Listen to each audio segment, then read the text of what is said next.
Here's how you subscribe and get notifications on the YouTube channel. Go to the YouTube channel, hit that subscribe button, but you ain't done. Go to the right, click that bell, then click on all.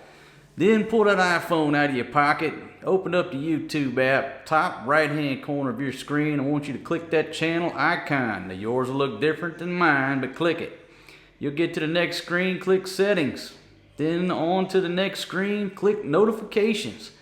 Then you're going to click subscriptions or slide it to the right, just make the thing turn blue. Then go to your home screen, click on settings. Scroll all the way down to the bottom, click on YouTube. Click on notifications, then click on allow notifications. If you follow this step-by-step tutorial, hopefully YouTube will send you notifications when I publish a new video.